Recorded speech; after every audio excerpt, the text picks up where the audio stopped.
เมื่อป่วนมาปีหนึ่งนั่นมีเต่าหอดมันเพียกว่าเลยมันตึกเอามามีเหมือตีเจียงแสงก้อยซื้อเมหนุ่มมันได้ซ้ำเปลี่ยนลำก้อยเสือเต่าหอดก็ตึกเมียนพ้องหักผมสมเปียงมีเหมือมันนั่นเย้าไว้เลยอยู่มีมันได้หมอดับส้มหวานโตเสมากาหมอห้องความตึงปีนี้หมอเฮ็ดไอ้ไรเฮาผู้ฮับเต้โปมีมันนางไหนเปลี่ยนไปวันนอกซอกถนอยู่เฮือนไม่เฮือนข้าอ่อนวันนอกอันมีนอกเมืองเมียนผูกพักยืนนางเขียวเฮือสวนเฮือเธอขาเลี้ยงต้องเขามาเมื่อลำป้อยเลี้ยก่อ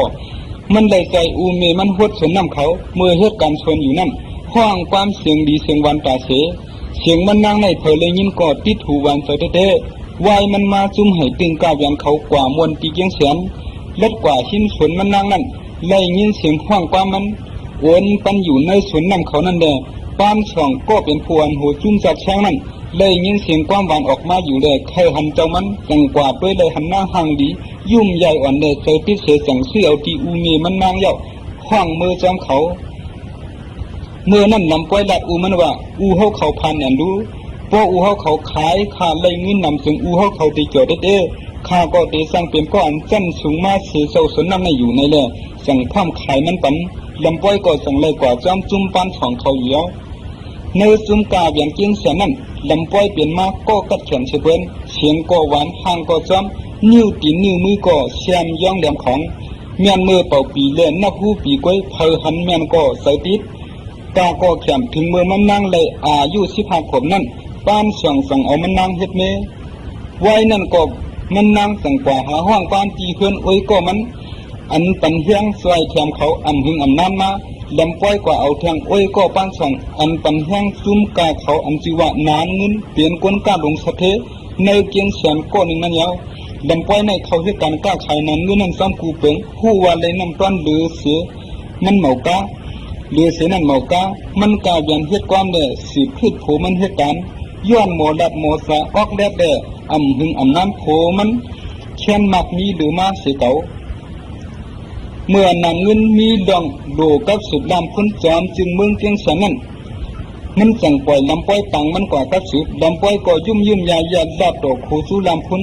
นังหือนาการโผเหม่อมันเตดีนั่นเขียนอิดอัดโคต่อลำพ้นเมื่อมีนางลำพ้นนางเสียงวิเลยหันดอกเงียนกดมายาอ่อนนางลำป้อยเฮ็ดจูโผมันนางนั่นซื้อไล่จัดสั่งดีไล่ในเดือนสั่งเอาต่างน้ำดึกเฮลำป้อยมือขึ้นพวกเตมาอย่ามาแทงในเดือนลำป้อยโคเสดอกขึ้นว่าวันหนึ่งเศร้าลองว่าปีก็ได้มีอันนาเลือเสปืนต่างมือในนั้นเกาตีนีไม่กว่าในลูกก่อนว่าเสนั้นลำป้อยมือกับสึกลำพ้นเสบอกเยอะกวยกามันนางเลยเป็นเมก้นก้าหลงในก็มืออิ่มมาอยู่แทงปอถึงปอนั้นนานเงินเคยขายมาสู้เต้าผัดกุ้งเหลียงเลยจากหมอกปังเต้าผัดมาเก่งแสนเสือเฮ็ดตังเลี้ยงดูคำแขกเอาเมนางมันตานี้เฮ็ดความนี้เป่าปีนี้เสคำแขกมือเต้าผัดจำตีออกมือนั่นลำป้อยต่างเอาตัวมันอิดเนียดปัดสู้เต้าผัดขุนเมืองกุ้งเหลียงอยู่แล้วลูกเสืออยู่ก็เหมือนห้างถูกเสือไว้เสือเต้าผัดต่างทำในใครเฮ็ดบ่องดังสังหลาน้องลำป้อยก็ยุ่มยาอิดวัดเสลัดว่าผีใจเป็นมากขุนเมืองลูกหนึ่งเยาก็ลองตุ้มเตื้ออ่อนอิดวัดในกวยยังผีปันเลยเสียอิดข้าห้าวเต้าผัดก็ย้อนก้อนตอกอ่อนมันเนี่ยเมียนเดือดรวมมันเตะแดกสวมยุ่งอยู่มือเต้าผัดมือนั่งชื่อมือมานานเงินต้องนำเสมากามีนางมันก็หายไหลที่จึงสังกว่าอยู่แล้วหึงนั้นได้ยินข่าวว่าเต้าผัดเลยมีเหมือเปลี่ยนลำป้อยมีสังกะหมอปีเสียงดีนั่นวันไหนลำป้อยในเผือกว่าเลยเต้าพัดก็เข้าจิ้มซ้ำป้างการวันการเมืองต่างผูมันดูก่อนกอบนั้นเมื่ออันเต้ากำพ้องกว่าทบเต้าพัดนั่นลำป้อยก็ออกมานั่งอุบจ้องเขาเตะเจียมือเลยเมหนุ่มหมอความสร้างตามานั่นเต้าพัดก็หนึ่งพอเข้าใส่เขาคอลองซิกลองสือละลายเอา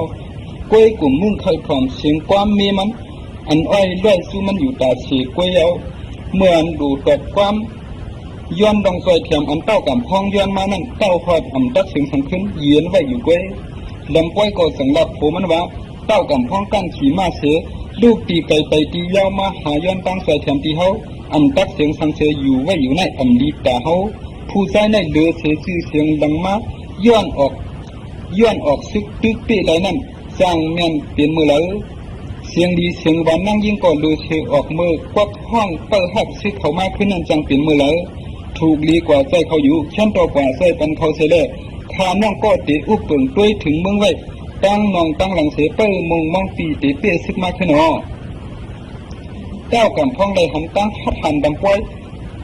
ไปปันแห้งเฮาโผมันจอมใจซุ่มแห้งอ่อนในเลยเปลี่ยนยอดเปลี่ยนอันย่องยอกครอบใจถึงมานั่งอยู่เด้เต้าหัดก็กูสิเลตกกูมีมันว่ามันเปลี่ยนกวนขี้ยามเลยสังละระเกาคาเตใจเจ้าตึกคุณใจอยู่ขึ้นมือหอมกวนเจ้าไปไว้คาละเจ้าคาติวันกวนเก่าคากว่าห้องคาใจเต้าเกียรคาเลยเต้ากำพ้องจังออกกุ้งเลี้ยงมาเสียอำหึงอำน้ำเต้าหัดก็อ่อนกวนมันกว่าจู้ที่เขาห้องเฮาตุ่มกันโหตัดน้ำจำของนั่นอยู่แล้วว่าเสียเต้าหัดออกกว่าเย้านั่นนางซ้ำตองซึ่งยุ่งซ้ำลำปอซึ่งยุ่งใส่ลำปอนั่นสังลัดเจ้านางเจ้าเหตุเจ้าหลวงเฮากว่าเสียจุ้มห้องเล็กนั่นข้านางไม่เจ้าจำเต้ๆพระสังว่าเจ้าเฮาเปลี่ยนเสียเสื้อเสียเปิงถึงเฮาขาเตรียมมีพวนหูยกเขาลำปอสังลัดซ้ำตองดองมักมีดีเปลี่ยนจื้อใหญ่เฉียงดื้อในเลยไปเอามือเข้าซุกยุ่งอวนเก้านั่นเมื่อว่านั่นยาวเปลี่ยนดองอันเก่าปล่อยเต้าขอดกว่าใจไผ่ย่างโอนสังเกตว่าเสื้อเปิงตุ๊กตื้อเหนือจุ้มขึ้นก็เก่าเตะเลยมักมีอาณาก็ผู้เตะมาสู้เก่านั่นนาเหมือนหนังเมื่อวนสอนว่าก็เตะต่างแต้มเต้าขอดเฉดอุเปิงอ่อนโหอันมีในนั้นก็มุ่งมองหันเผยลือเสียเก่าเมื่อเก่าตึกเรียกเปลี่ยนดุอ่อนอยู่นั่นเก่าเตียบน้ำโคตรสวนพักเขียวเขาเสียข้องก้อมอยู่ห้างกล้วยเก่าก็เลี้ยวยาวเลยลือพอเปียกเจออ่อนเจอเรียกเจอกูฮีเก่าเปียกไกลๆอยู่ห้างกล้วยเก่านั่นเผยใส่เก่าพวกเก่าใครเลยปีตึงปีแก้มก็เผยมาซื้อเป็นเก่าเลยชื่อเอาอันกามันถูกนั่นห้างเก่ากล้วยพวกเก่าปีก็หน้าเก่าโป้เลยหูเลยวิทเจียมือเก่าเตะเลยยามชวนวันเก่ามาเก่าเลยซุกมันเยื่อนเอาน้ำตัดเก่าปกป้องมาห้างกล้วยด่าเสียอ่ำมีเผยมาใส่กอบนั้นเก่าอ่ำมุงมองก็ตีมาใส่สิพอถ้าเฮาอันกันอยู่เวียงเปิ้กวนตีเป้ซึกมาหนังเกาลัดเต้าหัดนั่นก้อยละซุ่มซึกซ้ำฉับแหล่กุ้งแดงเขาโคบทุบกันตีตากัดเจ้าชบน้ำเกียมของเย้าอ่ำหึงอ่ำน้ำเต้ากำพังขาคำปอนอ่อนซึกขาเสียเพียมาแถวมากวนเมืองตาอายเขาก็ย้อนเลยหูว่าซึกษาเมืองมาช่วยเขาในเลยอ่อนกันขึ้นเขาคอนซ้อมตับซุ่มเต้ากำพังเขาอยู่เย้าเต้ากำพังก็จังเลือกปันหูหน้าขอดเปลี่ยนจุ้มเผาจุ้มมันเสียอ่อนกันมาสู้ขึ้นแต่อายอยู่แล้วในเมืองแต่อายมือพ้องนั่นคนใจเจ้าห้องคำอายเสียดว่าซื้อเขาอ่อนกันมาสู้เขาอยู่เย้าคำอายเขาตีดีถึงเจ้าหิวเมื่อวานคำอายก็ขึ้นต่อกันเดี๋ยวพอเขาตีไปห้านตัวจุ้มพื้นเขานั่นเถียวมาเวียงเขาได้กวนเมืองแต่อายเขาสร้างอ่อนกันคืนออกใส่เขาแทงได้น้ำเขาถูกกว่าตึกจูเฮียงเขาไปด้านมาแทงนั่นดีเสียกันเดียวกล้วยหนาพอเขาผัดยังมากกว่าเปียกเสียจึงขุนไส้เถียงขึ้นเตียเหมือนฉังที่ป้ายปันซื้อเขามากกว่าฉันว่าเขาซุ่มซึกอยู่เขาอ่ำจังเขาเวียงเขาขึ้นถ้ามาจังหวัดเขาอ่ำหันเขาตีโมเพียนการกาหือหนังเก่าเขาซื้อเต้ากำพ้องเด้อข้ามปวนกว่าข้ามกันเสียเย็นเฮ็ดอยู่ผู้เขียนเขาได้ขอมตัดกาหือเขียนเขานั่นเตะสร้างลูกมาตีจุ่มอันชื่อเด้อชื่อเมเด้อจุ่มมันอันมีอยู่ในหัวในก้อยพวกเขาป้วนเขียนช้องตัวมีลูกในเยาก็เวียงแต่มีห่มรวมเยาเลยเจ้ากวนมือเปิ้เวียงไว้ก็ยังไรก่อนคุณเจ้าก็คว่ำเธอสังจี้สังให้กวนมันตีนั่งขมัดขาเจ้าคำการไขคอกไว้คำนั่นหนังเก่าคุณเจ้ากวนมันเอาเสื้อชายกลางแล่ง่วนชันกว่าชื่อขาไม่รู้เกี่ยกอันใดก็ให้เลือกเอาเฮ็ดเครื่องตายขาสังว่าอันเลือกอันใดก็ให้กวนมันก็จัดการเมื่อนางคำมาขันเปิ้นเอาสังมาจูขาไม่ลูกนั่นมันนางไทยเลยลูกมันนางเจ้าคำตามจังว่าเจ้าเมเปลี่ยนมีนางเจ้าปอคนชิ้นเปลี่ยนเมฆะลูกเมเตเสือเรียกเจ้าอ่อนกอบสังตั้งตายอันว่าในตื้นเลยคิดเสไว้จุ่มลูกลางนางเมเจ้าคนอยู่แต่เสียเมฮัดหันเลยเมอย่าให้ข้าเมอย่าให้ข้าเมื่ออันนางคำมัดมันตัวขึ้นได้ยังนั้นมันนั่งจังดักจูลูกมันว่าลูกเมย์คำตาเนอตอนเมย์กินงุ่นอ่อนตั้งลูกนาเมย์อันเยี่ยนกันด้วยเลยร่องอันลูกตีได้ตายขายนามีในเสียในเสนั่งคำมัดก็ สั่งอึกน้ำงวนนั้นลงกอกหนึ่งอันหึงสังมันนั่งเย็นกว่าอยู่ยาวทำการก่อกุ้งก้างเมกว่าเปิดกำเดียวในกลุ่มเป็นไรเด้มันเศร้าตึกไปเกยต่อสายเศร้าเมถอยเข้าถอยออกเส้นดึงสุดนั่นอยู่ข้าเจ้าสั่งฮึดเขาเฮ็ดสังทั้งอยู่ข้าเฮาเก่าก็ออกศึกแผ่เมื่อตายห้าทำการบัดว่าเมื่อเปิดกระหม่อนอีกหนึ่งเลยเมเขาตายเตะอันตายเตะเขายังไปหู้ดีๆดูป้อเมไปตายเตะกูมันลูกหำขึ้นตัวตายเก่าเสียสิบให้แทงโซปันเมเขาในเลยให้มานำเนียนยาวเมเขาอันถูกให้แทงยาวข้าเจ้าก็สั่งรับว่าเดียวป้อหนังเศร้ามีลองตังส่วนตัวเจ้าหังกวยรู้ในแต่ส่วนเก่ารู้ตีมีสังละกาเก่าเป้ากันซ้ำตีเลยสังกวยหนาเมื่อไรเงินเดือนมาตีขุนเมืองตาอายารู้เมื่ออ่ำถูกย้อนสังแทงตีก้นเมืองยาวทำการรับขึ้นดองขุนเมืองตาอายเป็นฮืออยู่ในเสาหูเขาซื้อเป็นข้าเมืองในเลยเงินอีนะตาเตเกลีดองอยู่เศร้ากินย่ำเขาปอมเมลูกในคู่เตเลยย้อนตีก้นเมืองแทงไว้ลองเก่าย้อนตีเมื่อในเมื่ออ่ำถูกเนทางเก่าพวกขุนเมืองอ่ำเฮ็ดทางกันเก่าเลยย่อก็เก่าจังหลมีลองมันแม่นทางย่อทำตานก็แยกตัวมันตั้งหึงเยอะจังถอดเอากว้างเสียงมันนั่นยืนปันกวนเตาเยาคูบเข่าลงสู้มีมันใจเสียเศร้าเสวะสองยินหือเมมือเดียวในเมืองเขาในจำตีตายก็ตาตีเลยถ้วยเสอ่อนเทียงเจ็บหนึ่งก้อยยังเลยปันกามันเอาเมมันเจ้าก็สืบแยกด้วยผางห่างเมมันเจ้าสู่เก็บเยาเอามีดไปยำตีผูเป้าย่างน้ำเตียงตัวตีนิ้วมือเมมันเจ้าอ่ำต้งหนึ่งมาเสียเดียวผู้ว่าเมอ่ำมีเสาเย้าในแดดจังขุนจักก๊อกมุ่นนั่นอึกลงเลือนตัวตั้งวางหิมก็เป็นเมเย้าอันหึงอันนั่งชายเจอเย็นไว้กว่าอยู่ยาวข้าซึกนั่นก็กว่าปองข่าวสู้ขุนซ้ายลองสองเมลูกตายกว่าเย้าในอยู่กำนันขุนใจสังเจอก้นมันกว่าเวียดล้อมตีงับลูกเมปีน้องเสื้อเขากว่าห้องจุ้มตีขึ้นหนึ่งเสียเหมาป้าชิมเอาป้าโคเลี้ยงเครื่องของเขาลูกหวานก็เป็นเมคำปอนแต่ขุนใจที่สั่งอย่าทั่วเพียงเฮ็ดให้เจ็บแสบสังตีงับตัวลิบมันมาว่าไหนเพราะว่านั่งกวนอับมงหันก้นขุนใจเขามามีไว้อยู่ตีพักตูเฮินมันนั่งเยาก็มันนั่งแต่งออกเลียนไปกว่าต่างๆก้นเขาก็อ่อนกันลำจะมันนั่งก็เลียนไปต่อถึงกว่าหิมผังน้ำมีของเย้าอ่ำจ้างไปกว่าไผ่เลยแทงน้ำลึกเจียวเสียกวางแทงลูกหวานก้นขุนใจก็จำมันนั่งมาเย้ามันนั่งก็อ่ำหันตั้งไปแต่เขาเลียนเลยอ่ำจ้างให้ถือเสือวายสู้น้ำมีของเสือข้องลัดว่าโอ้มีน้ำในเมืองในอ่ำมีดินแต่ปินขาตั้มเช่าเย้าห้องข้าอยู่จำก้อยลาในเสือขุนจกตกไหลลองลงจำน้ำเจียวกว่าอยู่เย้าขุนใจก็ค่ายซึกมันออกกว่าห่างเฮียนตั้งแต่เตยเลี้ยงมันอยู่นั่นตีชมตัดซึกเปลี่ยนเชียนกันสองผายควบกันตีวันตองสาเขาตึกกันสามวันลู่เยาวซุ่มน้ำดังสองผายโตหน้ากันเชยลือซึกไว้อยู่ไปด้านหึงน้ำตาเจ้าตื้อปุ่นจุนซึกขุนใจเขามาเนี่ยเยอะเลยเขาสั่งเสี้ยวกันค่ายปลายแทงซึกซุ่มขึ้นนั่นก็อ่อนกันลำแทงซึกดังสองผายโคมกันตกซุ่มก้นพวกเห็นตีหน้าวันตองสาเสกค่ายไปกับแป๊บตีเอาปีนั่นโตแทงหลายปีเมืองก้นตั้งหึงเยื่อเนื้อเลือดซึกได้เจ้านั่นเปลี่ยนผุนตั้มปันเดอหน้าวันตองสาเขาเลยขวัญเต้หลืบเต้กิดข้องตาตีไทยเลยอ่อนกันโต้กว่าปอง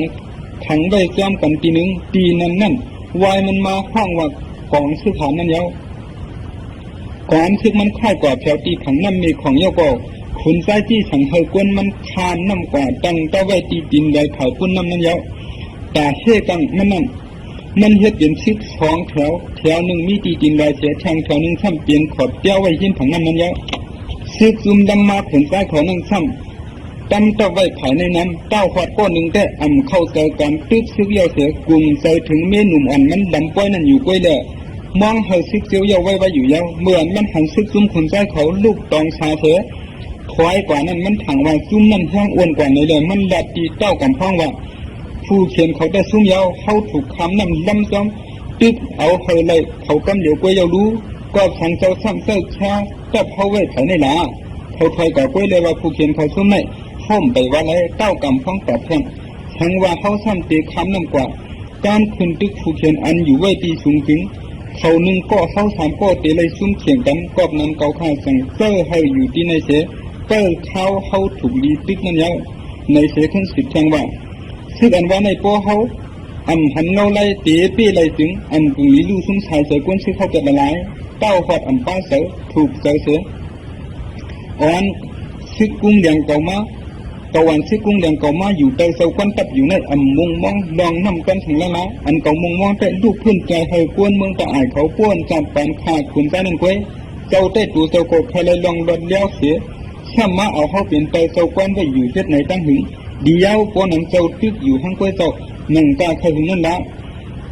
มือหาผ่อนเสียงความวันเตาอันมีเก่านั้นเตดีเสียเก่ามาหาขามหยับตุกยันอยู่เนื้อเถื่อนเนื้อคือซุ่มขิงซุ่มย่ำหลายๆนี่กว่า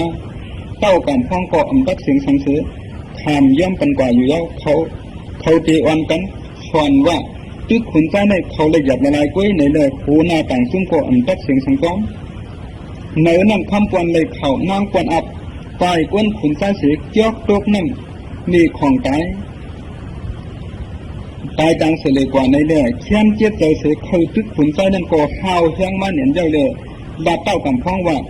อันจะว่นฉันตาชายเสือก้นชื่อเข้าในนั่นก็ดีอยู่ก้วยหน้าอ่ำถึงเข้าตีเปี้ยชิกเยาเลยมึงตาอายก็ตีโดนแล้วยังรู้เข้าตายก็เข้าหาปุ่นฟังเสลตายเพราะเขาก็ป้วนแบบปันขายเอาเนื้อชิดเนี่ยเขาอันมีลองซุ่มสังเสมียวพอเขากันเข้าย้ำเขียนตีหยับมากวนเมืองก็เขียนตีซุ่มคู่ของเขามาเรื่องอันห้างจะก็ตีมัวมาในกวนศึกซ้ำขาดกุ้งแดงเขาเปลืองดำดองสุดเตอเขาอันดีกันซึกขุนใจต้นปลายไก่เจียมมือเดียวมันพอมีเฮียงเตียนเฮ่ขามเขาเลยดีๆอยู่เย้าเขาขาเคยตึกส่วนว่า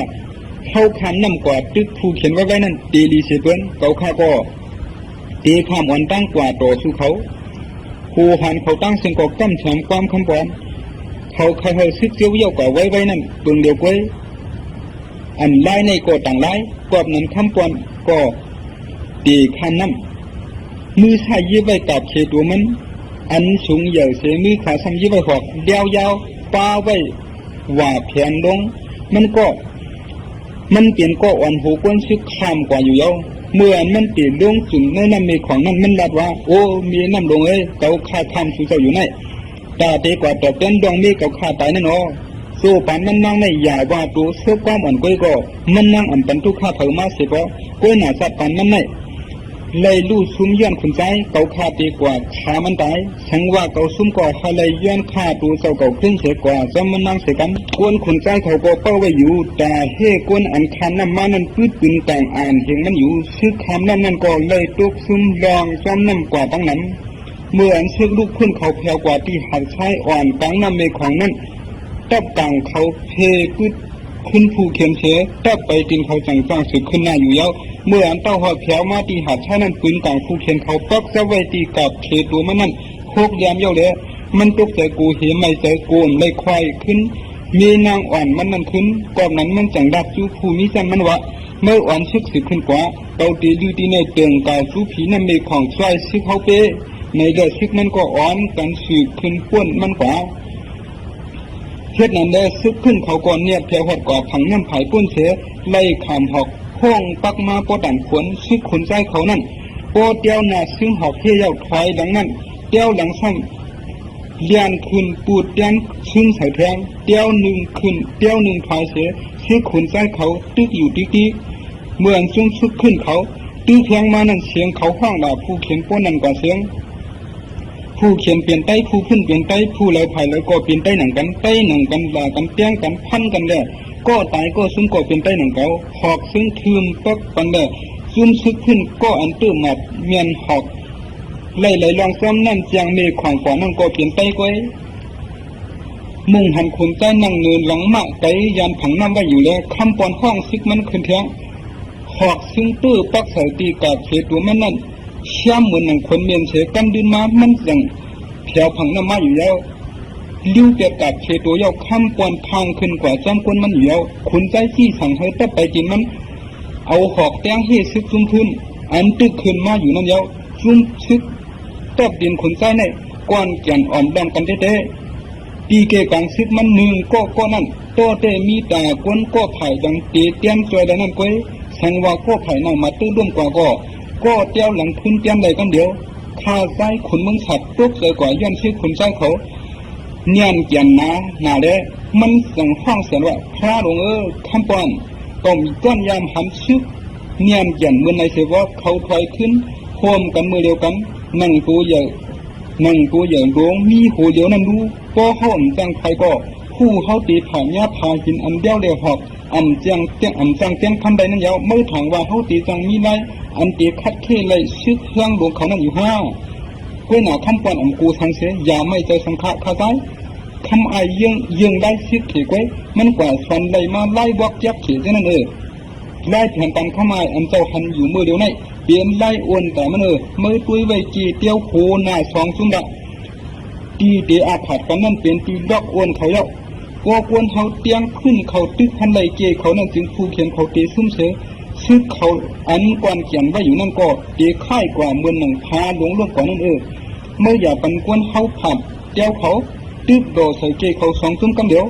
คำปอนเลยขาซ้ายขาจี้สั่งให้โหซึกขาอ่อนซึกเขาตึกหนังไรนั่นกันเดียว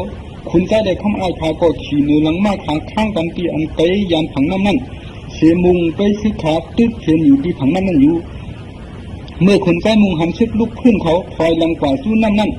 มันขู่เสียละว่าจุ่มเงยง่านหนวกน้ำหลวงเจ้าไหนกวายมวยเมือนเดียวในกว่าในเสียขาสองก็อ่อนกันเพื่ออยู่ก้วยกะอ่ำถึงอ่ำน้ำซึกคนใจนั่นปึงมันดูกว่าอยู่ยาวซุ่มซึกเขาก็อ่ำเป็นกวนซึกกวนเดียวกันเจ้าเสีย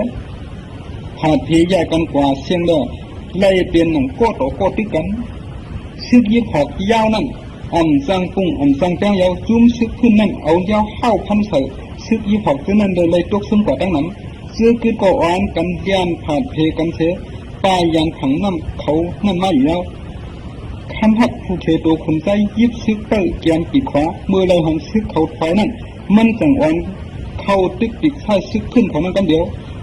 มุงหันดองนั่นเดินเต้ากำพ้องอันกวนตับซึกเต้ากลางอยู่นั่นจังปล่อยซึกยำตัวมันกว่าหลับให้เต้าแกดอ่อนซึกเมืองจำมาตึกจุ่มคำหักเดียวคำก่อนอ่อนกวนซึกมันขึ้นตึกเข้าแห้งเลยเธอก่อนฮัดขามหักตึกมันได้แห้งมันนั่นเหมือนหนังเมนางหักมันอีชวนตึกใจได้ซึกขนใจเขาซื้อมาตัวหน้าตึกพันคำก่อนอยู่นั่นหันเหมือนเนาห่างนางยิ่งอันมีผิวเนื้อสีนั่นไม่ของแสขวนหัวเพยาวเพดงจำหัวหมาไว้นั่นมาจำดังคำปอนเพราะว่าคำปอนห้องเสียงขึ้นซึกก่อเหมือนหนังอูนั่นไม่ของโมห้องจำมาเลยซึกขนใจเขาอ่อนกันตกเสียไปซึกคำปอนป่าอยู่แล้วเมื่อไปซึกคำปอนเขามาหิบตึกอยู่นั่นขวนใจเลยหันห่างนางปอนอับมาจำคำปอนเสียยักมันไว้อยู่ซื่อยิงยักยิงเหมือนห่างนางยิงนั่นห่างดีมาเสียเก่าเนื้อหนังขาวนวลของห่างดีเหลือมาตาเหลือกปักเพื่อยักไปมันอยู่ที่คุณใจตกเลยโกเห็นเลยอ่านขัดใจคุกมามันไปก็มืออันต่ำไว้เสียบกักมานั่นอ่ำตรงเลยเสียคำปอนก็มาจำคุณใจอยู่แล้วยาวยานกันหมอกเปียดว่ากุ้ยเยาแหละซึกเขตัวคุณใจจังเข้าตัดเหตุแล้วสู้ข้าวอ่อนแก็บหนึ่งนั่นกุ้ยคำปอนหิ้วกลางมันเงี้ยนแห้งปึ๊ดเฉยโอ้คุณใจได้ตื้อเมียนเฉยที่ยังไม่กว่าคุณใจหนุ่งไว้ชื่อเรียกให้เขียนอันลงย่างโฉงมาไว้นั่นแหละปืนกลางสังตื้อพาดกว่าเสียชื่อมันยกก้านกว่าอีกนึงแห้งปืนกลางเฮาเนี่ยแหละคุณใจปินตกมามันกว่าคำปอนเดียนมาหนังกวนอันมาพักใหญ่เสียแต่ซึกแกมตัวคุณใจเข้าเทตับแบบซึ่งแต่ไอเขาก็เนี่ยขอบเจ้าเขากว่าสู้ซุ่มเขาอยู่แล้วคุณใจเดินเป็นชื่อเขปืนนั่นหันให้ปืนกลางขันเฉยเป็นย่องอ่อนเลือดซึมไว้อยู่อีกนึงเมื่อนั่นเลยยินเสียงก็อันอยู่หน้าเจ้าเขาเสียงห้องว่าคำปอนมายาวในเลยคุณใจขาเข้ามาอ่อนกันเดียนไปออกภายหลังตับกว่าสู้ซึกแถมซื้อสุกใช้แต่ดีอ่อนกันไปอยู่นั่นเดียวคุณใจล้วนซื้อไว้เสียเหมากะเครื่องยิบสังก็ป้าหึงน้ำคำปอนก็จำตีดังขึ้นมันเดียวเมื่อคุณใจเลยกวนมันชิบก็แถวกว่าก้อนขึ้นอยู่ที่กุ้งจันอ่อนภายหลังตับเขานั่นคำปอนยิบเดียวป้วนดัดซึกขุนใจตั้งนำเสียลืบด้วยขุนใจมาเมื่อคำปอนเตะขึ้นกุ้งกันอ่อนนั่นได้ยินเหมือนเสียงนางยิงห้องอยู่ภายหลังมันนั่นว่าปีคำปอนก็ฮอกอย่ากว่าไกลเลยในเสตะมุงหันขุนใจก็อันยาเกามีมันนั่นมีไว้อยู่ยิ้มภายนานั่นกล้วยเลยคำปอนกำเดียวเกี่ยนเสียยักสืบลืบดันจำแทงกล้วยหนามันป้นกว่าตีเหรียญน้ำน้องยิงถึงข้าวฝนนั่นเดียวเลยคำปอนก็เหมือนห่างแห้งอ่อนโยบลงกว่ากำเดียวเสียตาเตลังก็ป้อมเขาจังเยาวกวนขุนใจเขาก็มุงหันเงานั่งหังดีนั่นมาซ้อมผมมุงให้คำปอนเดียวเลยเขาจังเอาหอกชึ่งเสือหอกเดียนปักโจกเสือมือเดียวกันเลย คำปอนก่อนร่วมอกถูกว่าอยู่แล้วกวนคนใต้เขามุงหันนั่งยิงก้อนนั้นมาเอาคำปอนออกขวา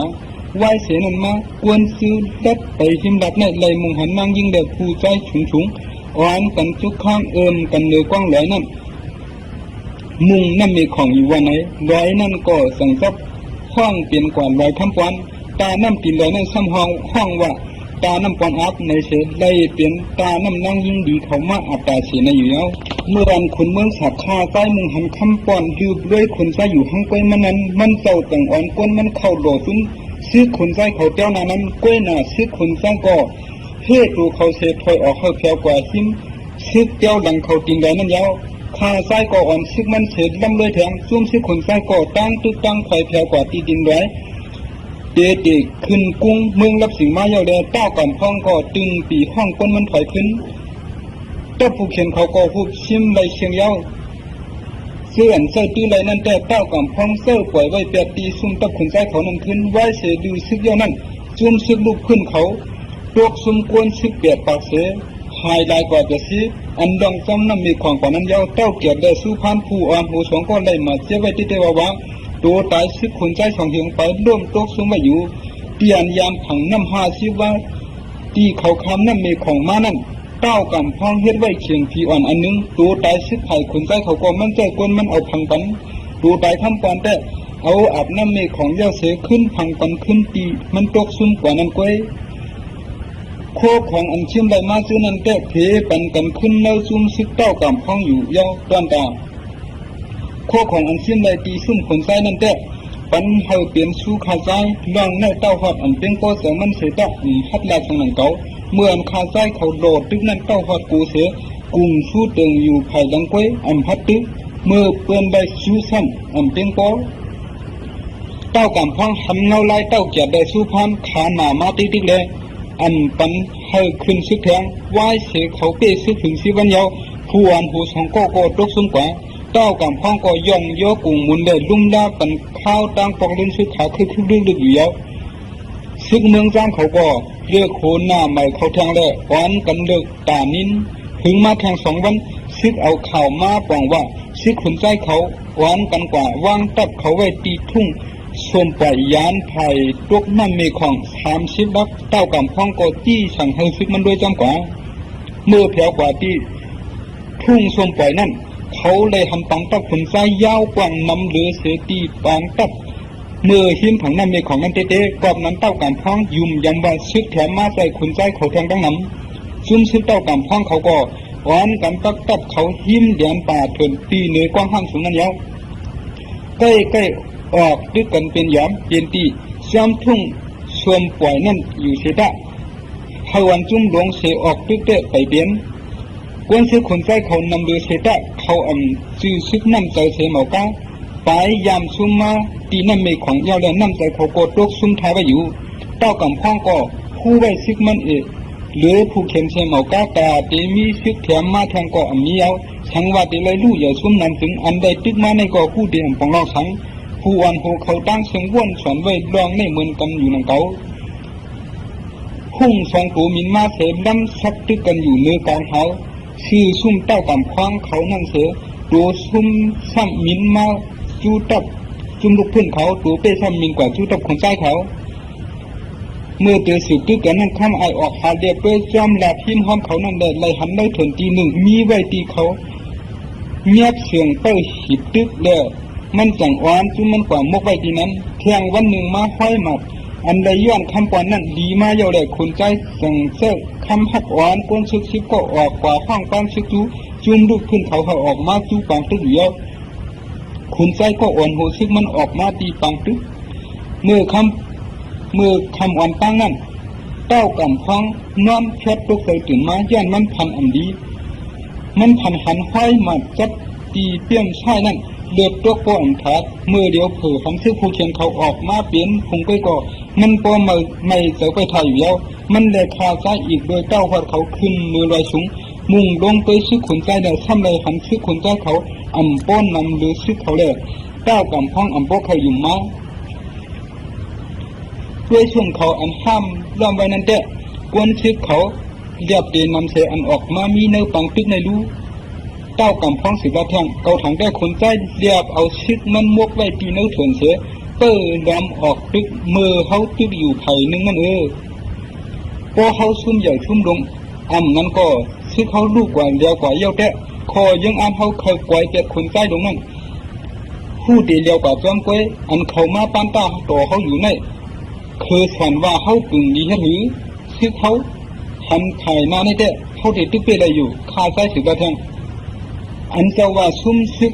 เขาเนี่ยไปลองแห้งเขานำโดยเสียออกมาในนั้น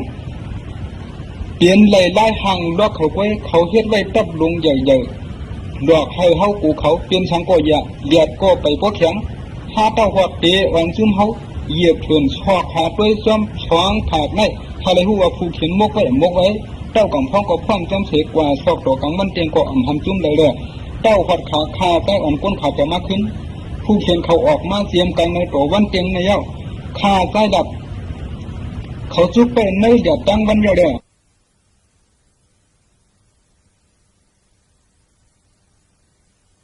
ถ้าดีกว่าขามันตายทั้งว่าเขาซุ่มก่ออะไรย้อนฆ่าตัวเจ้าเก่าขึ้นเสียกว่าจะมันนั่งเสียกันกวนขนใจเขาก็เป้าไว้อยู่แต่เฮ่กวนคันน้ำมันปื้ดปืนต่างเห็นมันอยู่ซื้อคำนั่นก็เลยตุกซุ่มลองซ้ำน้ำกว่าตั้งนั้นเมื่อเชือกลูกขึ้นเขาแผ่วกว่าที่หัดใช้อ่อนตั้งน้ำเมฆของนั้นตับต่างเขาเพปื้ดขึ้นผู้เขียนเชตับไปกินเขาจังจ้างสึกขึ้นหน้าอยู่เย้าเมื่อเต้าหอดแถวมาตีหัดใช้นั่นปืนต่างผู้เขียนเขาปักจะไว้ตีกับเขตัวมันนั่นโคกยามเย้าเลยมันตกใจกูเห็นไม่ใจกูเลยควายขึ้น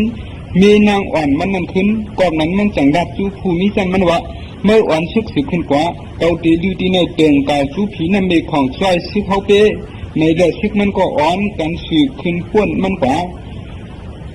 เช่นนั้นได้ซึกขึ้นเขาก่อนเนี่ยเพียวหอดกว่าผังน้ำผายป้นเสียไล่ขามหอกห้องปักมาปอดันขวนซึกขนใจเขานั่นปอเตียวหน้าซึ่งหอกเที่ยวถอยหลังนั่นเตียวหลังซ้ำเลียนขึ้นปูดเตียนซึ่งใส่แทงเตียวหนึ่งขึ้นเตียวหนึ่งถอยเสียซึกขนใจเขาตึกอยู่ติ๊กเมื่อซึ่งซึกขึ้นเขาตื้อแทงมานั่นเสียงเขาห้องด่าผู้เขียนป้อนนั่นกว่าเสียงผู้เขียนเปลี่ยนไต้ผู้พื้นเปลี่ยนไต้ผู้เลยภายเลยก็เปลี่ยนไต้หนังกันไต้หนังกันด่ากันเตี้ยงกันพันกันแล้วก็ตายก็ซุ่มก็เป็นไต้หนังเขาหอกซึ่งทืมปักกันแล้วซุ่มซึกขึ้นก็อันตื้อหมัดเมียนหอกไล่ลองซ้ำนั่นเจียงเมฆของก่อนนั่นก็เปลี่ยนไต้ก้อยมุ่งหันคนใจนั่งเนินหลังมะไก่ยันผังน้ำไว้อยู่แล้วคำปอนห้องซึกมันขึ้นแทงหอกซึ่งตื้อปักใส่ตีกับเขตัวมันนั่นเชื่อมเหมือนหนังคนเมียนเสกันดินมามันจังแถวผังน้ำมาอยู่แล้วลิ้วเปียกกับเขตัวเย้าคำปอนทางขึ้นกว่าจอมคนมันอยู่แล้วคนใจที่สั่งให้ตับไปกินมัน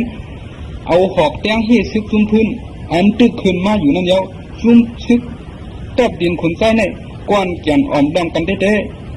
ปีเกกังซึกมันหนึ่งก็นั่นโตเตมีตากวนก็ไผ่ดังเตียมจอยได้นั่นก้อยสังว่าก็ไผ่นั่งมาตื้อร่วมกว่าก็เตี้ยวหลังขึ้นเตี้ยมใดกันเดียวข้าใจขุนเมืองฉัดตกใจกว่าย้อนซื้อขุนใจเขาเนียนเกียนหนาเด้มันสั่งห้องเสียงว่าพระหลวงคำปอนก็มีก้อนยามหันซึกเนียนเกียนเมื่อในเสวะเขาถอยขึ้นโฮมกันมือเดียวกันนั่งตัวใหญ่ดวงมีหูเดียวนั่นดูก็ห้องจังใครก็ผู้เขาตีผ่านยาพาหินอันเดียวหอกจังเตียงคันใดนั้นยาวเมื่อถางว่าเขาตีจังมีไรอันตีคัดเทเลยซึกเครื่องหลวงเขานั่นอยู่ห้าเว้นหน้าคำปอนกูทางเสียอย่าไม่ใจสังขะข้าใจคำไอยังได้ซึกเขกไว้มันกว่าฟันเลยมาไล่บล็อกยักเขกนั่นไล่แทนกันข้ามาเจ้าหันอยู่มือเดียวในเปลี่ยนไล่อ้วนแต่มันมือตุยไว้จีเตียวโคหน้าสองซุ่มดะตีเตะอาถรรพ์กันนั่นเปลี่ยนตีล็อกอ้วนเขาแล้วว่ากวนเขาเตียงขึ้นเขาตึกพันไหลเกเขานั่นจึงผู้เขียนเขาตีซุ่มเสซึกเขาอันกวนเกียนไว้อยู่นั่นก็ตีค่ายกว่าเมืองหนังพาหลวงกว่านั่นเมื่ออย่าปันกวนเขาผัดเตียวเขาตึกโดใส่เกเขาสองซุ่มกันเดียวคำปอนได้ขาซ้ายขาจี้สั่งให้หูซึกขาอ่อนซึกเขาตึกหนังไรนั่นกันเดียวคุณใจได้คำอ้ายพาก็ขี่มือหลังมาขางข้างกันตีอันไกยานผังนั่นเสียมุงไปซึกขาตึกเสียอยู่ที่ผังนั่นอยู่เมื่อคนใจมุงหันซึกลุกขึ้นเขาถอยหลังกว่าสู้นั่นมันโคเสียละว่า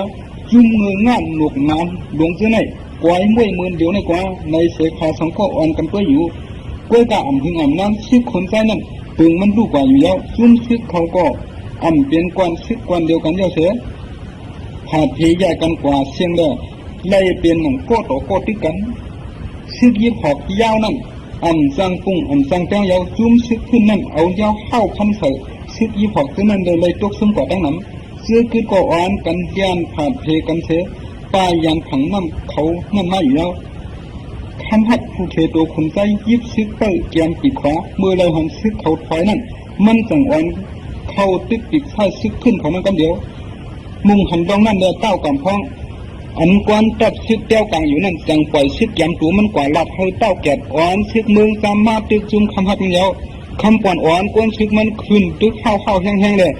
เธอก่อนหัดขามหักตึกมันได้แห้งมันนั่นเหมือนหนังเมนางหักมันอีชวนตึกใจได้ซึกคนใจเขาซื้อมาตัวหน้าตึกพันคำป่อนอยู่นั่นหันเหมือนเน่าห่างนั่งยิ่งมีผิวเนื้อสีน้ำเมฆของเสขวนหัวเพยาวเพดงจำหัวหมาไว้นั่นมาจำหลังคำป่อนเพราะว่าคำป่อนห้องเสียงขึ้นซึกก่อเหมือนหนังอูน้ำเมฆของโมห้องจำมาเลยซึกคนใจเขาอ่อนกันตกเสียไปซึกคำป่อนป่าอยู่ยาวเมื่อไปซึกคำป่อนเขามาหีบตึกอยู่นั่นขวนใจเลยหันห่างนั่งป่อนอับมาจำคำป่อนเสียยักมันก็อยู่ซื่อยิงยักยิงเหมือนห่างนั่งยิงนั่นห่างดีมาเสียเก่าเนื้อหนังขาวนวลของห่างดีเหลือมาตาเดือกปัก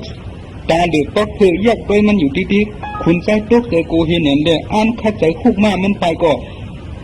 มือกำไว้เจ็บกักมานั่นตรงได้เสียคำป่อนก่อมาจำคนใจอยู่แล้วยาวยานกันหมอกแปดว่ากล้วยยาวแหละซึกเขตตัวคนใจสั่งเข้าตัดเหตุแล้วโซ่ข้าวอ่อนแก้บหนึ่งนั่นกล้วยคำป่อนยุกกลางมันเงี้ยนแห้งพืชเฉยอกคนใจได้ตื้อเมียนเฉยที่ยังหมายกว่าคนใจหนูไว้ชื่อเรียกให้เขียนลงย่างโฉงมาไว้นั่นแหละปืนกลางสังตื้อพาดกว่าเสียชื่อมันยกต้านกว่าอีกหนึ่งแห้งปืนกลางเฮาเนี่ยแหละคนใจปินตกมามันกว่าคำป่อนเดียนมาหนังกวนอันมาพักใหญ่เสียแต่ซึกเขียนตัวคนใจเข้าเฮ็ดแป๊บซึ่งแต่ไอเขาก็เนี่ยขอบเจ้าเขากว่าสู้ซุ่มเขาอยู่แล้วคุณใจเดินเปิดชื่อเคปืนนั่นหันให้ปืนกลางขันเฉยเป็นย่องอ่อนเลือดซึมไว้อยู่อีกนึงเมื่อนั่นเลยยิ่งเสียงก็อันอยู่หน้าเจ้าเขาเสียงห้องว่าคำปอนมายาวในเลยคุณใจขาเข้ามาอ่อนกันเดียนไปออกภายหลังตับกว่าจู้ซึกแถมซื้อสุกแค่แต่เดียวอันกันไปอยู่นั่นเดียวคุณใจล้วนซื้อไว้เสียเหมากะเครื่องยิบสังก็ป้าหึงนั่นคำปอนก็จำตีดังขึ้นมันเดียวเมื่อคนใจเลยกวนมันชิบก็เขียวกว่าก้านขึ้นอยู่ที่กุ้งเส้นอ่อนภายหลังตับเขานั่นคำปอนยิบเดียวป้วนดัดซึกขุนใจตั้งนำเสียลูกด้วยขุนใจมาเมื่อคำปอนเตะขึ้นกุ้งกันอ่อนนั่นได้ยินเหมือนเสียงนางยิงห้องอยู่ภายหลังมันนั่นว่า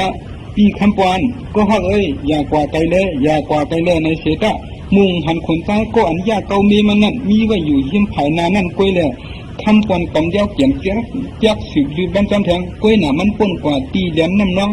ยิงถึงข้าวผลนั่นเยาเลยคำปอนก็เหมือนห่างแห้งอ่อนโยบลงกว่ากำเดือเสียตาเตลังก็ป้อมเคยสั่งเยากวนขุนใจเขาก็มุงหันเงานั่งหังดีนั่นมาซ้อมผมมุงให้คำปอนเยาเลยเขาจังเอาหอกชึ่งเฉยหอกเปลี่ยนเลี่ยมปักโจกใส่มือเดียวกันเลยคำปอนก็ร่วมอกถูกว่าเยากวนขุนใจเขามุงหันนั่งยิงก้อนนั้นมาเอาคำปอนออกขวาไหวเสียนั่นมากวนซื้อเล็ดไปหิมหลัดในไหลมุงหันนั่งยิงเด็กผู้ใจฉุงอ่อนกันจุกข้างกันเนื้อกว้างลอยนั่นมุงนั่นมีของอยู่ว่าไหนร้อยนั่นก็สั่งซับห้องเปลี่ยนกว่าร้อยคำปอนตาน้ำกินเลยนั่นซ้ำห้องว่าตาน้ำปอนอักในเสดได้เปลี่ยนตาน้ำนั่งยิ่งดีเขามาอัตตาเสียในอยู่แล้วเมื่อวันขุนเมืองสักคาใต้มุงหันคำปอนลืบด้วยขุนใจอยู่ห้างกล้วยมันนั้นมันเจ้าต่างอ่อนก้นมันเข้าโดดซุนซื้อขุนใจเขาเจ้านานั้นกล้วยหน้าซื้อขุนใจก็เฮ่ตัวเขาเสดถอยออกเข้าแถวกว่าหิม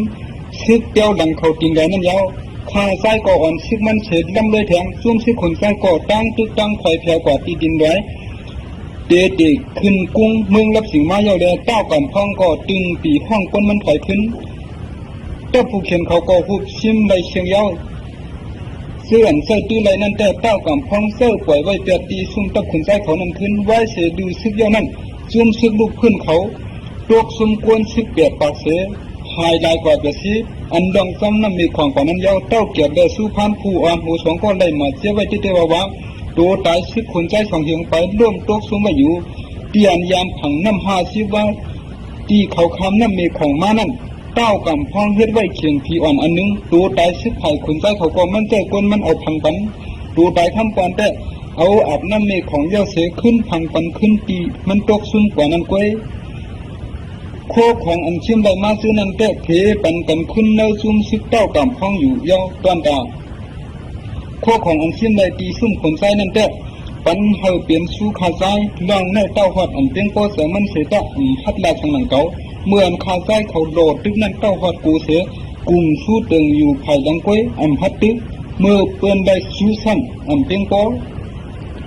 เต้ากำพองหันเงาไล่เต้าเกียรได้สู้พันขาหนามาติ๊กเลย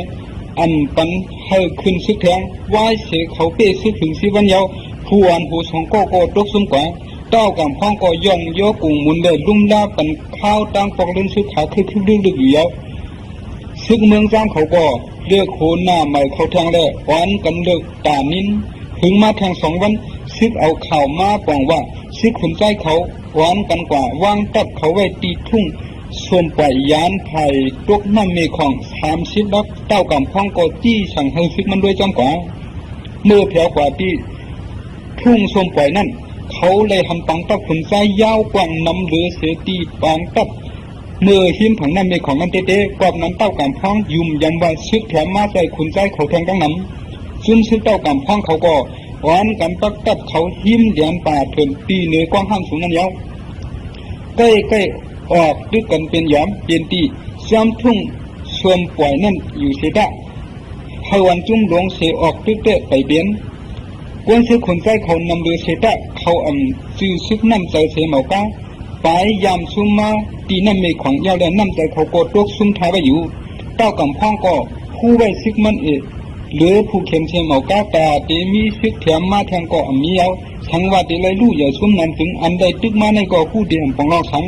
ผู้อันโหเขาตั้งเสียงว่นสวนไว้ลองในเหมือนกันอยู่นังเขาหุ่ง2 ตัวมินมาเสมดำสักตึกกันอยู่เนื้อกลางเขาชื่อซุ่มเต้ากำพ้องเขานั่งเสือตัวซุ่มซ้ำมินมาจูตับจุ่มลูกพื้นเขาตัวเป้ซ้ำมินกว่าจูตับคนใจเขาเมื่อเตะสืบตึกกันนั่งข้างไอออกหาเดียเป้จอมหลับพิมห้อมเขานั่นแหละไล่หันได้ถึงตี 1มีไว้ตีเขาเงียบเสียงเป้หิดตึกแล้วมันจังอ่อนจุ่มมันกว่ามกไว้ที่นั้นเที่ยงวันหนึ่งมาค่อยหมัดอันใดย้อนคำปอนนั่นดีมาเยาแหลกคนใจสั่งเจ้าคำหักอ่อนกวนซึกก็ออกกว่าห้องปังซึกจุ่มลูกขึ้นเขาออกมาจูปังตึกเยอะคนใจก็อ่อนโหซึกมันออกมาตีปังตึกเมื่อคำอ่อนปังนั่นเต้ากำพังนอนเพชรตกใส่ตื่นมาย้อนมันพันอันดีมันพันหันห้อยมาจับตีเปี้ยมใช่นั่นเลือดตัวก็อันขาดเมื่อเดียวเผลอคำซื้อผู้เขียนเขาออกมาเปลี่ยนคงก็มันปอมาไม่เสียไปถ่ายอยู่แล้วมันเลยคาซ้ายอีกโดยเต้าหอดเขาขึ้นมือลอยสูงมุ่งลงไปซื้อขนใจเดียวซ้ำเลยคำซื้อขนใจเขาป้อนนำหรือซื้อเขาเลยเต้ากำพ้องป้อเขาอยู่มาด้วยช่วงเขาห้ามล้อมไว้นั่นแหละกวนซื้อเขาเรียบเตนำเสอันออกมามีเนื้อปังตึกในรูเต้ากำพ้องสืบแทงเขาถังได้คนใจเรียบเอาซึกมันมกไว้ตีเนื้อเถื่อนเสียเปิดล้อมออกตึกมือเขาตึกอยู่ไผ่นึงมันพอเขาซุ่มใหญ่ซุ่มลงนั้นก็ซึกเขาลูกกว่าเลี้ยวกว่าเย้าแตะคอยังเขาเคยกวายเจ็ดคนใจลงนั่นผู้เดียวเลี้ยวกว่าจอมก้อยอันเขามาปั้นตาต่อเขาอยู่ในคือฝันว่าเขากึ่งดีหรือซึกเขาหันไผ่หน้าในแตะเขาเด็ดตึกเป็นอะไรอยู่ข้าใจสืบแทงอันเจ้าว่าซุ่มซึกเขาเนี่ยไว้ลองแห้งเขานำเรือเสียออกมาในนั้นเปลี่ยนไหลไล่ห่างลอกเขาไว้เขาเฮ็ดไว้ตับลงใหญ่ๆดอกให้เฮากูเขาเปลี่ยนสังก็อย่าเลียดก็ไปก็แข็งถ้าเต้าหอดเตะวันซุ่มเฮาเหยียบเถินชอขาด้วยจอมช้องขาดในพาเลยฮู้ว่าผู้เขียนมกไว้เต้ากำพ้องก็พร้อมจอมเสกว่าซอกดอกกังมันเตียงก็หันจุ่มได้เลยเต้าหอดขาคาใต้อ่อนก้นขาจะมากขึ้นผู้เขียนเขาออกมาเสียมกันในตัววันเตียงในเย้าข้าใจดับเขาจุกไปเนื้ออย่าตั้งวันเย้าเด้อ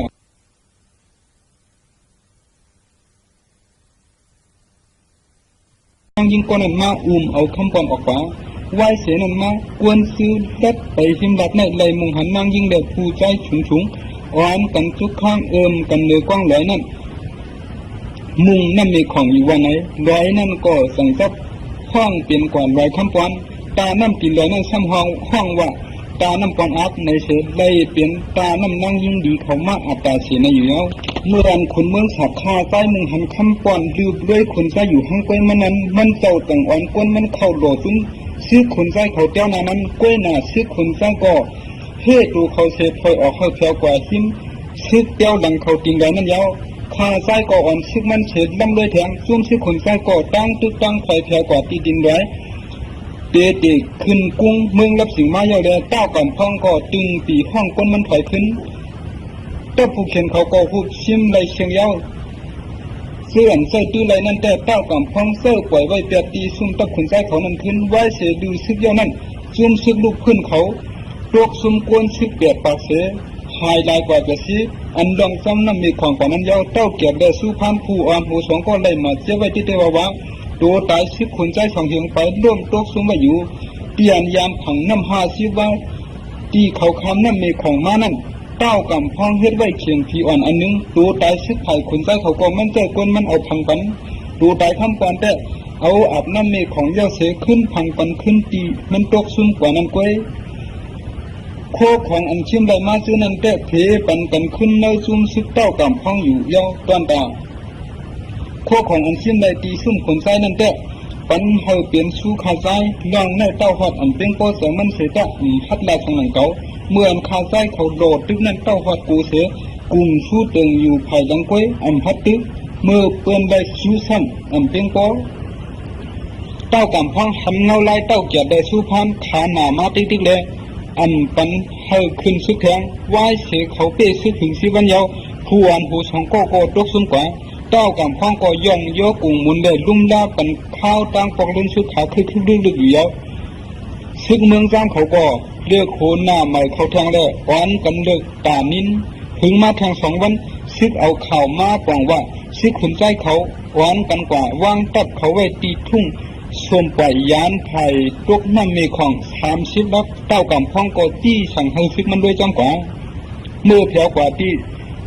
ทุ่งสมปล่อยนั่นเขาเลยหันปังตับขุนใจยาวกว่างน้ำเหลือเสียตีปางตับเมื่อหิมถังน้ำมีของนั้นเต้กอบน้ำเต้ากำพองยุ่มยำว่าซึกแถมมาใจขุนใจเขาแทงดังน้ำซึ่งซึกเต้ากำพองเขาก็อ่อนกันปักตับเขาหิมเหรียญป่าเถินตีเหนือกว้างห้างสูงนั้นยาวใกล้ออกด้วยกันเป็นยามเปลี่ยนตีซ้ำทุ่งสวมปล่อยนั่นอยู่เสียดะเฮาวันจุ่มหลงเสียออกด้วยเตะไปเบียนกวนซื้อคนใจเขานำเดือเสียดะเขาซื้อซึกน้ำใจเสียเหมาก้าไปยามซุ่มมาตีน้ำเมฆของยาวแดนน้ำใจเขาก็ตกซุ่มท้ายไว้อยู่เต้ากำพองก็ผู้ไว้ซึกมันหรือผู้เข็มเสียเหมาก้าแต่เตมีซึกแถมมาแทงก็มีเอาทั้งว่าเตเลยลู่อย่าซุ่มนั้นถึงอันใดตึกมาในก็ผู้เดียมปองเราทั้งผู้อ่อนหูเขาตั้งเสียงว่นสอนไว้ลองในเหมือนกันอยู่นังเขาหุ่งสองปูมินมาเสล้ำชักตึกกันอยู่เนื้อกลางเขาชื่อซุ่มเต้ากำพองเขานั่งเสือตัวซุ่มซ้ำมินมาจูตับจุ่มลูกพื้นเขาตัวเป้ซ้ำมินกว่าจูตับคนใต้เขาเมื่อเจอสืบตึกกันนั้นทำไอออกหาเดียบด้วยจอมแหลกพิมพ์ห้องเขานั่นได้ไล่หันไล่ถึงตีหนึ่งมีไว้ตีเขาเงียบเสียงเต้าหิดตึกแล้วมันจังอ่อนจุ่มมันกว่ามกไว้ที่นั้นเที่ยงวันหนึ่งมาห้อยหมัดอันใดย้อนคำปอนนั่นดีมาเยาแหลกคนใจสั่งเจ้าคำหักอ่อนก้นซึกซิบก็ออกกว่าห้องปานซึกจูจุ่มลูกขึ้นเขาออกมาจูปางตึกอยู่ยอด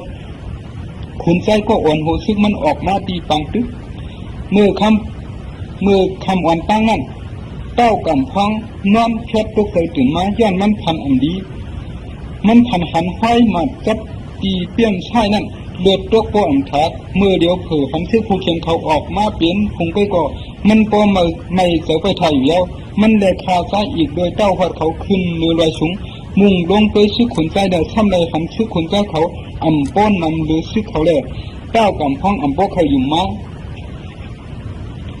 ด้วยช่วงเขาห้ามล้อมไว้นั่นแต่กวนซึกเขาเรียบเตียนนำเสออกมามีเนื้อปังตึกในรู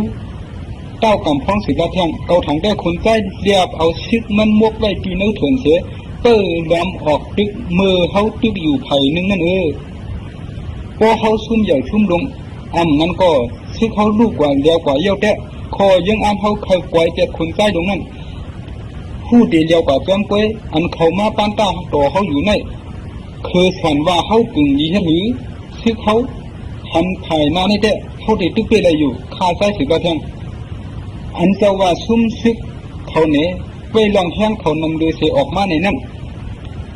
เปลี่ยนไหลไล่ห่างลอกเขาไว้เขาเฮ็ดไว้ตับลงใหญ่ๆดอกเฮาเฮากูเขาเปลี่ยนสังก็อย่าเลียดก็ไปก็แข็งถ้าเต้าหอดเตะวันจุ่มเฮาเหยียบเถื่อนชอขาด้วยซ้อมช้องผาดไม่อะไรหัวผู้เขียนมกไว้เต้ากำพ้องก็พร้อมซ้ำเสกกว่าซอกดอกกังมันเตียงก็หันจุ่มเลยเต้าหอดขาคาใต้อ่อนก้นขาไปมากขึ้นผู้เขียนเขาออกมาเสียมกลางในตัววันเตียงในเย้าคาใต้ดับเขาจุกไปในเดียดตั้งวันเยอะ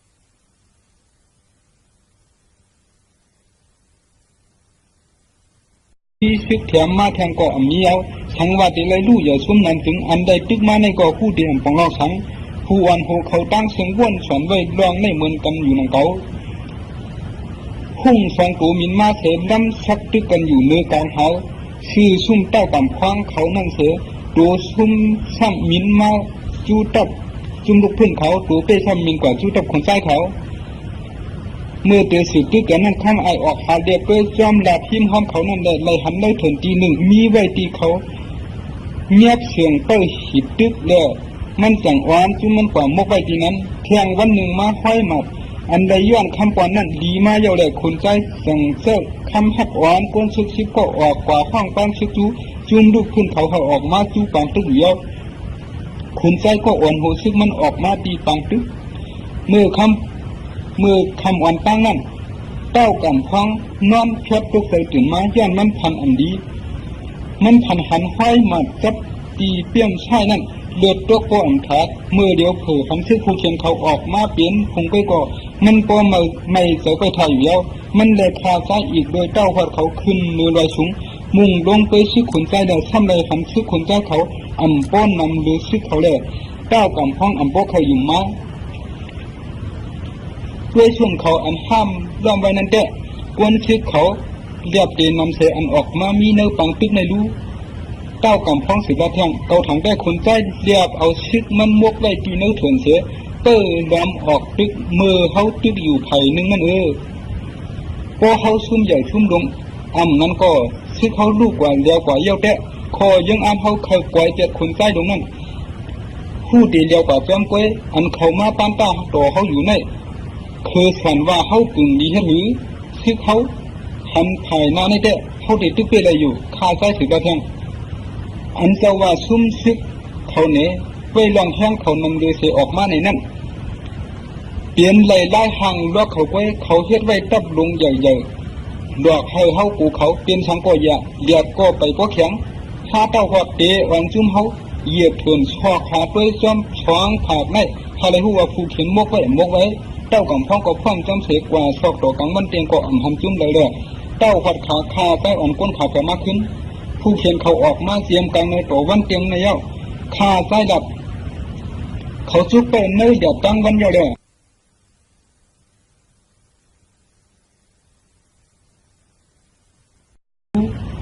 เต้ากำพ้องสิบละแท่งเกาถังได้คนใจเรียบเอาซึกมันมกไว้ตีเนื้อถ่วนเสียเปิ้ลดำออกตึกมือเขาตึกอยู่ไผ่นึงนั่นพอเขาซุ่มใหญ่ซุ่มลงนั้นก็ซึกเขาลูกกว่าเลี้ยวกว่าเย้าแตะคอยังเขาเคยกวายเจ็ดคนใจตรงนั้นผู้เดียวกว่าจอมก้วยเขามาปานตาต่อเขาอยู่ในคือสันว่าเขากึ่งดีหรือซึกเขาทำถ่ายมาในแตะเขาได้ตึกไปอะไรอยู่ข้าใต้สืบกระแทงจะว่าซุ่มซึกเขาเนี่ยไว้ลองแห้งเขานำโดยเสียออกมาในนั้นเปลี่ยนไหลไล่ห่างลอกเขาไว้เขาเฮ็ดไว้ตับลงใหญ่ๆดอกเฮาเฮากูเขาเปลี่ยนสังก็อย่าเลียดก็ไปก็แข็งถ้าเต้าหอดเตะวันจุ่มเฮาเหยียบเถื่อนชอขาด้วยซ้อมช้องขาดไม่อะไรหัวผู้เขียนมกไว้เต้ากำพ้องก็พร้อมจำเสกกว่าซอกดอกกังมันเตียงก็หันจุ่มเลยเต้าหอดขาคาใต้อ่อนก้นขาไปมากขึ้นผู้เขียนเขาออกมาเสียมกลางในตัววันเตียงในเย้าคาใต้ดับเขาจุกไปเนื้อเดียดตั้งวันเดียวเลย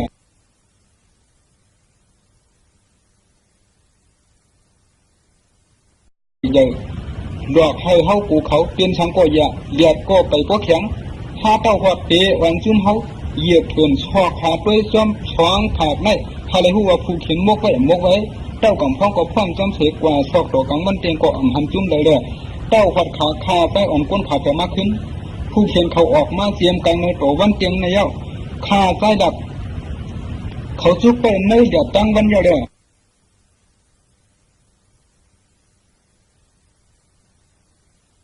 จะมากขึ้นผู้เขียนเขาออกมาเสียมกลางในตัววันเตียงในเย้าขาใจดับเขาจุกไปในอย่าตั้งวันเยาเลย